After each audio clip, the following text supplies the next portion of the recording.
नाशने प्रणतः क्लेशनाशाय गोविंदाय नमो नमः। राधे राधे दोस्तों, आज हम श्रवण करेंगे कार्तिक मास महात्म्य में 26वें अध्याय की कथा। उससे पहले दोस्तों मैं बताना चाहूंगी कि हम सब एक अद्भुत, एक दिव्य यात्रा के अंतिम पड़ाव पर आ चुके हैं। यह है कार्तिक मास की पवित्र यात्रा। हमने 1 महीने तक भक्ति, स्नान और दीप दान किया। अब समय है उस संपूर्ण पुण्य को सिद्ध करने का। आज हम बात करेंगे कार्तिक मास के अंतिम 3 दिन की, जो साक्षात महापुण्य का द्वार हैं। अंतिम 3 दिन महात्म्यम और देव दीपावली। शास्त्रों में कहा गया है कि अंतिम 3 दिनों यानी त्रयोदशी, चतुर्दशी और पूर्णिमा में यदि आप श्रद्धा और प्रेम से नियम निभा लें तो आपको पूरे कार्तिक मास की भक्ति का फल मिल जाता है। कार्तिक पूर्णिमा यानी देव दीपावली, यह वह दिन है जब स्वयं देवी देवता पृथ्वी पर आते हैं। इस दिन पवित्र स्नान करें, दीप दान करें और प्रेम से दान करें। मैं प्रार्थना करती हूँ यह पुण्य काल आपके जीवन में अंधकार, निराशा और दरिद्रता को हमेशा के लिए दूर करे। और इन 3 दिनों में हमें भगवान विष्णु के मंत्रों का, महामंत्रों का जाप बहुत लाभ देने वाला है। अब इन अंतिम 3 दिनों में अखंड पुण्य और श्री हरि का आशीर्वाद पाने के लिए मैं 3 महामंत्रों को बता रही हूँ। उनमें है तारक महामंत्र, ओम नमो भगवते वासुदेवाय नमः। बहुत ही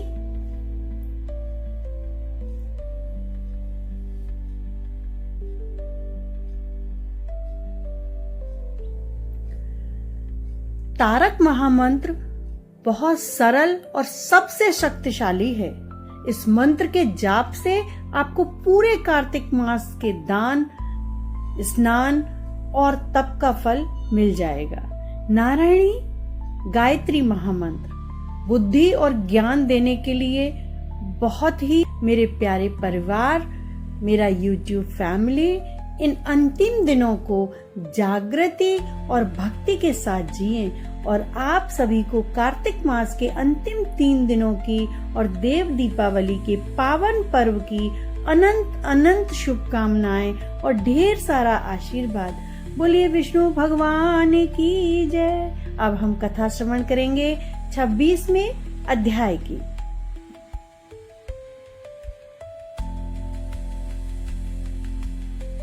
नारद जी बोले, इस प्रकार विष्णु पार्षदों के वचन सुनकर धर्मदत्त ने प्राय सभी मनुष्य भक्तों का कष्ट दूर करने वाले श्री विष्णु की यज्ञ, दान, व्रत, तीर्थ सेवन तथा तपस्याओं के द्वार। नारद जी बोले, इस प्रकार विष्णु पार्षदों के वचन सुनकर धर्मदत्त ने कहा, प्राय सभी मनुष्य भक्तों का कष्ट दूर करने वाले श्री विष्णु की यज्ञ, दान, व्रत, तीर्थ सेवन तथा तपस्याओं के द्वारा विधि पूर्वक आराधना करते हैं। उन समस्त साधनाओं में कौन सा ऐसा साधन है जो भगवान विष्णु की प्रसन्नता को बढ़ाने वाला तथा उनके सामीप्य की प्राप्ति कराने वाला है? दोनों पार्षद अपने पूर्व जन्म की कथा कहने लगे। हे द्विजश्रेष्ठ, आपका प्रश्न बड़ा श्रेष्ठ है।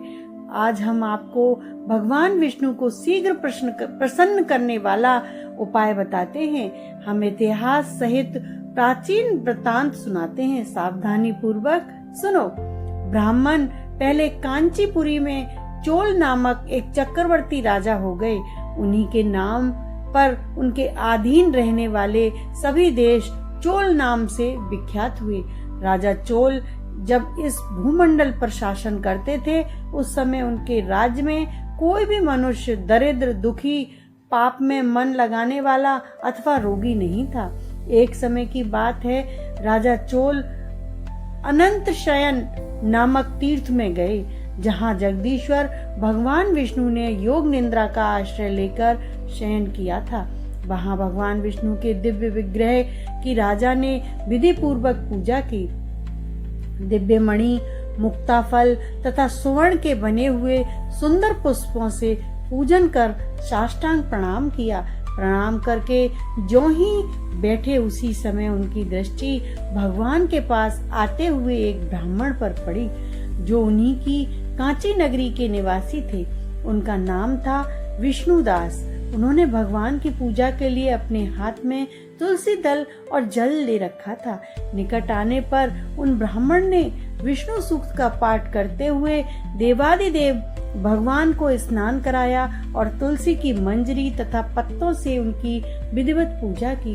राजा चोल ने जो पहले रत्नों से भगवान की पूजा की थी, वे सब तुलसी पूजा से ढक गई। यह देखकर राजा कुपित होकर बोले, विष्णुदास, मैंने मणि तथा स्वर्ण से भगवान की जो पूजा की थी वह कितनी शोभा पा रही थी। तुमने तुलसी दल चढ़ाकर उसे ढक दिया। बताओ ऐसा क्यों किया? मुझे तो ऐसा जान पड़ता है कि तुम दरिद्र और गंवार हो, भगवान विष्णु की भक्ति को बिल्कुल नहीं जानते। राजा की यह बात सुनकर द्विजश्रेष्ठ विष्णुदास ने कहा, राजन, आपको भक्ति का कुछ भी पता नहीं है। केवल राजलक्ष्मी के कारण आप घमंड कर रहे हैं। बतलाइए तो आज से पहले आपने कितने वैष्णव व्रतों का पालन किया है?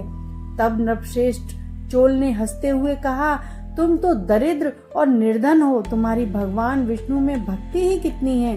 तुमने भगवान विष्णु को संतुष्ट करने वाला कोई भी यज्ञ और दान आदि नहीं किया है और ना ही पहले कभी कोई देव मंदिर ही बनवाया है। इतने पर भी तुम्हें अपनी भक्ति का इतना गर्व है। अच्छा, तो ये सभी ब्राह्मण मेरी बात सुन लें। भगवान विष्णु के दर्शन पहले मैं करता हूँ या यह ब्राह्मण?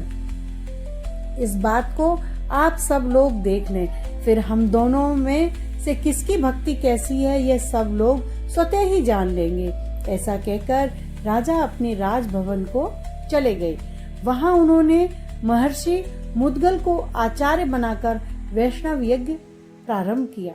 उधर सदैव भगवान विष्णु को प्रसन्न करने वाले शास्त्रोक्त नियमों में तत्पर विष्णुदास भी व्रत का पालन करते हुए वहीं भगवान विष्णु के मंदिर में टिक गए।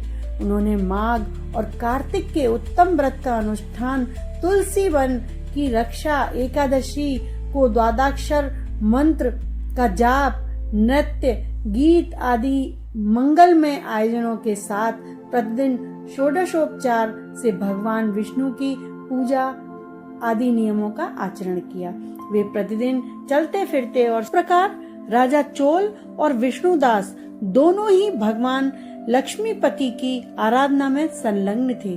दोनों ही अपने अपने व्रत में स्थिर रहते थे और दोनों की संपूर्ण इंद्रिया तथा समस्त कर्म भगवान विष्णु को समर्पित हो चुके थे।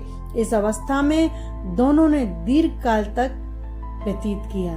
श्रीमन्नारायण नारायण हरि हरि, श्रीमन्नारायण नारायण हरि हरि।